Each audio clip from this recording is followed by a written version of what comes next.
Hi, Hi. welcome back to Wallflowers.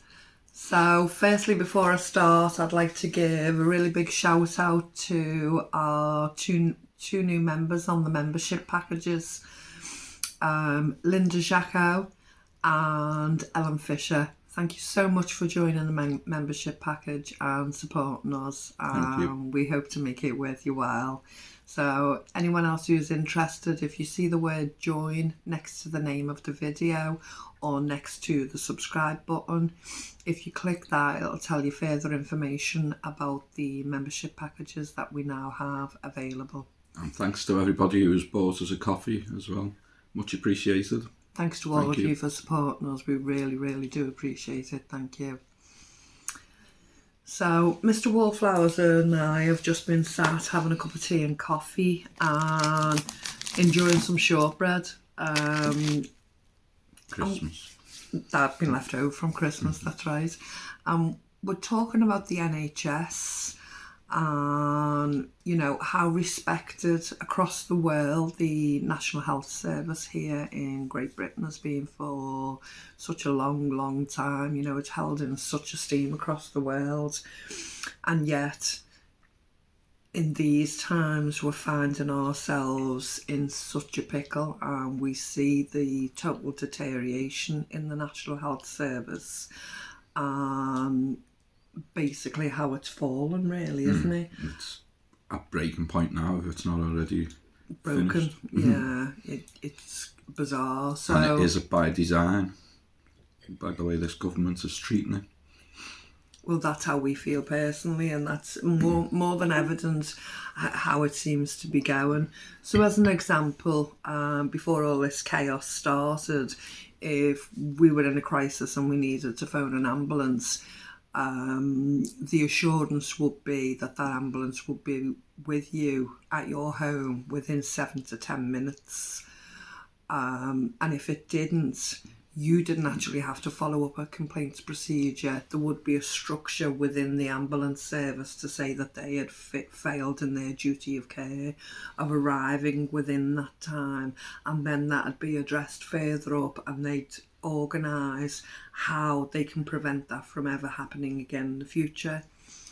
Unfortunately, what we're finding at the moment is they're not arriving within anywhere near that time once they're called. People are actually waiting between 10 and 12 hours after they've called for an ambulance, saying that they're in crisis point and need that ambulance, and sometimes even longer. It's just so bizarre, isn't it? You know, we have elderly people who've got cancer, have had breast cancer, have got dicky hearts, have got different things going on with them. And they know if they were to call an ambulance, it's not coming anytime soon, you know, and they could possibly die before it arrives. And they even ask you on the phone, are you fit enough to drive yourself to hospital, or can you get somebody to drive you to the hospital? If you were that fit, you wouldn't be ringing for an ambulance in the first place. But not just that, we've always been told in the past things like heart attacks, strokes, etc. You shouldn't be travelling in a vehicle, let alone driving it. You should be treated at home first by the ambulance service, and then get you into some kind of state to enable you to travel to go for hospital treatment. So it's all upside down and back to front. You know, nothing is. And then even when you get into the hospital, you know, getting into the hospital, you can be sitting in the ambulance for 4+ hours waiting to see somebody to go into hospital. Well, there was that guy we read and heard about, an ambulance driver. He'd gone home after a shift, and he just broke crying into his wife's arms, and he just said, you know, I can't quit my job, but I don't know how I'm going to be able to continue. He said, because it's absolutely impossible for me to carry on doing what I'm doing now. He's a long-term ambulance driver. So what he was saying was, he's going to the hospital with the patient from the ambulance. This could be an elderly, infirm, critically ill patient. And when he's getting there, the corridors are full. any side rooms that would be available with the laying down bed position for him to place this elderly infirm person is already used up by another elderly infirm person or critically ill person who needs that bed just as much. So what he's having to do is take this person, and if there's a chair or if someone's able to stand up and let this person have a chair, he can sit this critically ill elderly patient in the chair. In a corridor. In a corridor, or even in the waiting room. Or it's still in the ambulance. Or in the ambulance. They're just having to wait. And they can wait anything from 10, 12 hours to 2 days to just be sitting and waiting to be seen wherever they can be placed to sit and wait, and that's to be seen by triage, to be seen by a doctor, to be seen by anyone, because these buildings were originally built for 20 to 30 patients to use these waiting rooms. They weren't built to use the corridors, as we commonly know that patients are lining trolleys on chairs, etc., filling up the corridors sitting on the floor. There's people sitting on the floor in the waiting rooms now because it's filled to capacity. It's beyond chair usage, it's beyond trolley usage. They're actually sitting on the floor now. So, as I say, they were originally built for 20 to 30 patients to be sitting in these waiting rooms. A few years ago, we were told that the patients actually filling those spaces now were over double. We're actually being told they're actually over quadruple now. So, you're having 80, 90, 100 odd people trying to sit in a waiting room that's for the capacity of 20 to 30 people. You'll have a nurse on duty trying to deal with this absolute influx of patients, trying to get them in to see triage, have them back out after triage, waiting to see whichever doctor they need. Well, of course, the waiting time is becoming more and more and more because of the amount of patients there.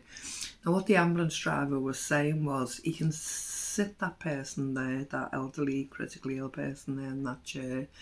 He said, but he's coming back after the next run, and that person could be doubly incontinent, could be just incontinent, unsteady on the feet, unable to get to the bathroom to use the toilet. So therefore they're having to sit in wet or soiled pads, clothing, etc. Now the nurse that's on duty, even if there's two of them, hasn't got the time and be able to do her job to the full of her capacity and be toileting different people in the waiting room, the corridors, the side rooms, etc. So this ambulance driver was taking it upon himself to try and help toilet these people, to give them their dignity.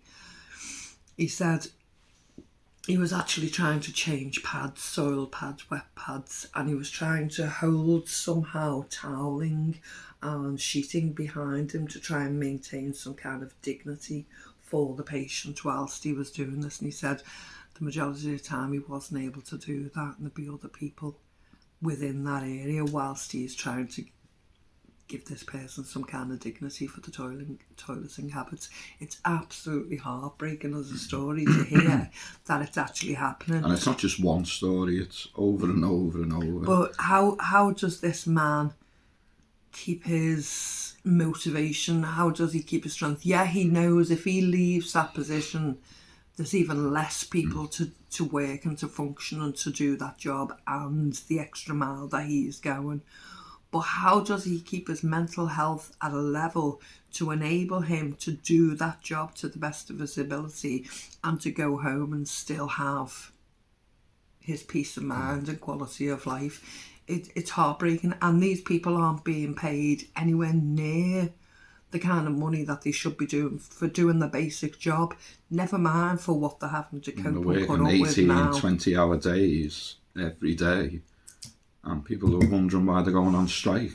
The nurses and the doctors, surgeons, ambulance drivers. See, you'll have some people saying, well, they're adding to the burden doing that. How can you not do it when you know you have to fight for that wage? It's a cry for help more than anything. Yeah, to cope with that. They can't cope with the job. They want to do the job, but there just isn't enough resources there for them to do the job. And 2 nurses on an A&E department for 120 people and people coming in every hour, more and more. There's just a backlog and there's nowhere to put anyone. And nurses are running around, not getting a break, and working their 18 to 20 hours every day. While they're losing money over the years, they've lost 20% of the real income because everything's going up. They've lost 40% of the pensions. They're paying £500 for the mortgage or rent plus, and they're paying over £2,000 for the energy. And then they've got the petrol on top of that. They just can't carry on. No And wonder. to have a family and your partner and function in your own life as well. And our government are just running it into the ground. Our Prime Minister promised yesterday that he was going to take on another 50,000 nurses this year, but yet we lost 40,000 nurses last year. So where's the maths in that? But there are strategic reasons above and beyond why they're losing nurses, not just this. I remember 2015, 2016, going to a Labour conference meeting. They were discussing nurses that are being brought in from abroad, fully trained up to the height of the RGN levels, committed, fully on board nurses that were doing everything within their power to fulfil their promise to the National Health Service, had done everything all the way through the training, all the way above and beyond, done everything, and they were being let go. They were being let go at the peak of their career, when they've been trained to do absolutely everything. They can deal with everything and anything, and they're being let go and lost. And it was thousands of them, and they were sent home. They were sent home to where they come from abroad, all different places, Africa, different places.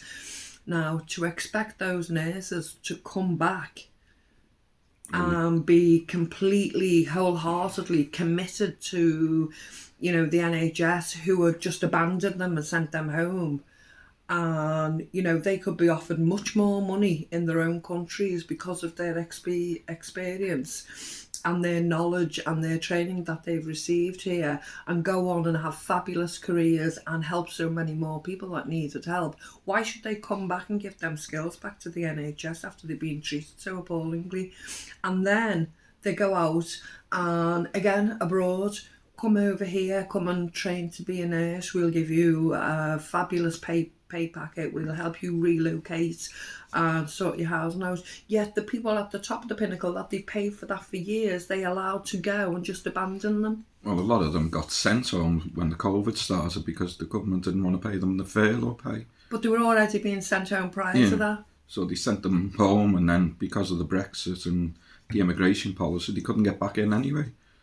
So we lost a lot of medical staff through that. That's just been going on ongoing cycle for years. How many nurses we've lost for so many different reasons. It's diabolical.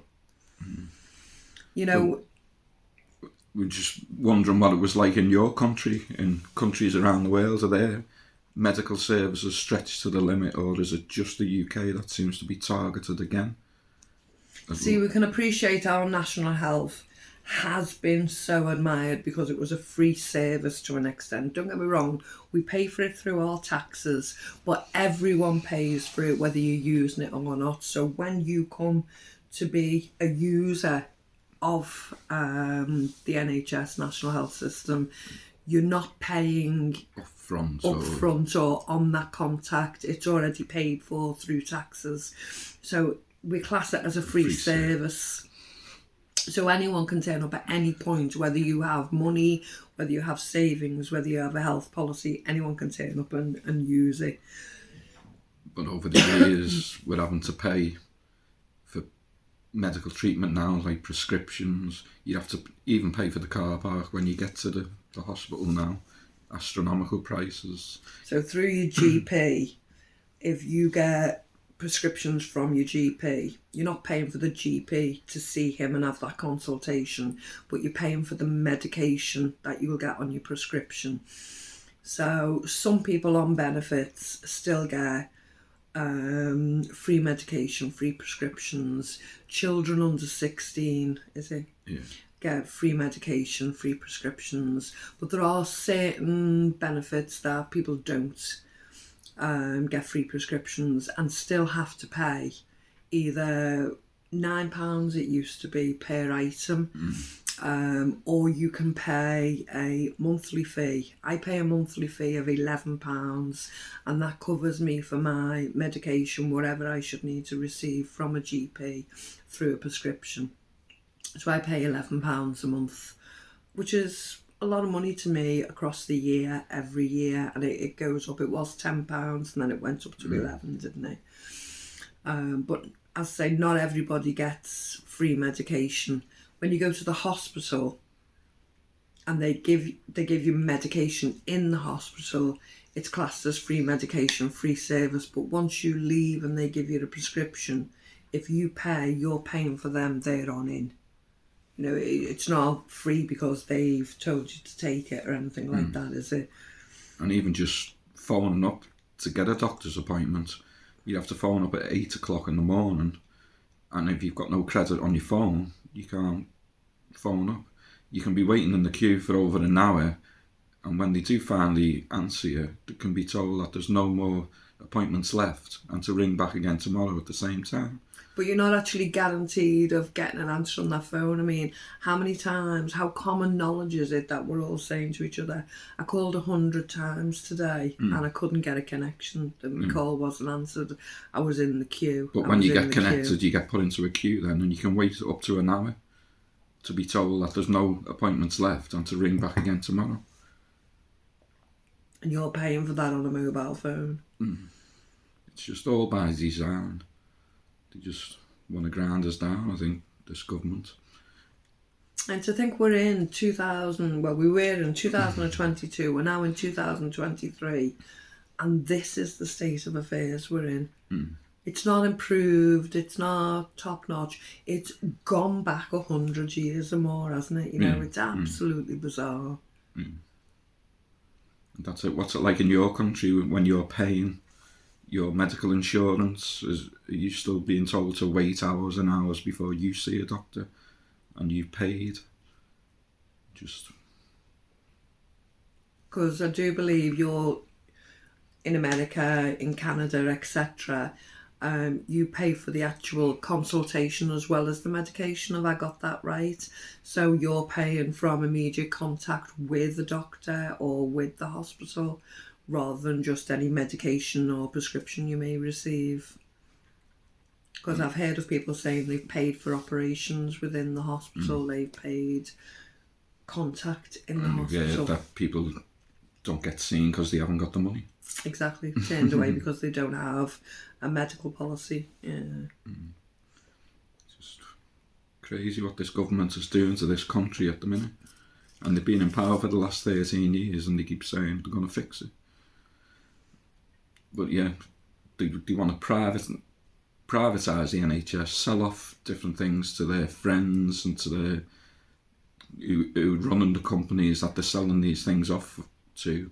They're shareholders in these companies, so they're benefiting from selling these different departments off in the NHS and bringing in the dividends of. When you scrutinise the facts and you see which medication is being promoted more, you'll find out these politicians, these health experts that assist in the government are the ones that are shareholders in these companies. So it's a profitable enterprise for them.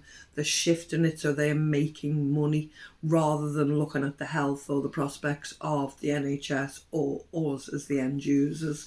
It's diabolical, and it's not for themselves, it's for family members or their friends. It's appalling. And they're saying there's no money there to give the nurses any more money or to give the ambulance drivers or the surgeons any more money. But yeah, they're getting their yearly top up. They're getting their rises every year for just being a politician and making these decisions that are wrecking the country. The money is there to fix the country, but the amount that they've squandered over the 13 years they've been in power, these MPs should be on trial. It's crazy, you know. through the fuel crisis, through the food crisis, this is all happening all at once. So you've got the fuel crisis, the food crisis, and then we've got the health crisis all going on at once. How many people have to die through all of this for anything to change? It's like they want to get rid of us. It's like by design, depopulation to try and get rid of us. I mean, you've seen that through the COVID by they admitted the elderly back into the care homes, and that's what spread the COVID, and it was all done by design, wasn't it? It's just absolutely bizarre. It's just absolutely bizarre. And we're not getting any younger, so... Well, that's it. You know, we think to ourselves now, so if something really bad did happen, and I don't drive, so I couldn't drive us to the hospital if something happened to Mr. Wallflowers. If we were dependent upon an ambulance, it'd be, 10 to 12 hours. Hopefully that never arises, but we all say that hopefully that day never arises. It's arising for many, many people. How do we deal with it? What we do? We're not medical experts. We don't know how to cope in unforeseeable circumstances that'll be a crisis to us, So all we can do at the moment is try and stay motivated, try and stay positive, try and keep fit to an extent, and just look after ourselves. Not take the farm and go to the hospitals, try and sort ourselves out with stuff that's growing. That's it. Just keep as healthy as we can. But it's keeping healthy up here that counts, isn't it? It's half the battle. We haven't done this video tonight to scaremonger anyone or to depress anyone. It's a chat we've just been having sat here this evening, and we thought we'd share it. But PMA, positive mental attitude of the connections of who you're with, staying afloat, staying positive, looking after ourselves is half the hassle inside of keeping you healthy. Don't let them grind you down. Don't let them grind us down, that's right. So, Happy New Year. Keep smiling, guys. Thank you for joining us today. Lovely talking to you, and I hope we didn't waffle too much. Okay, thank you. Take care, speak to you soon. Bye-bye.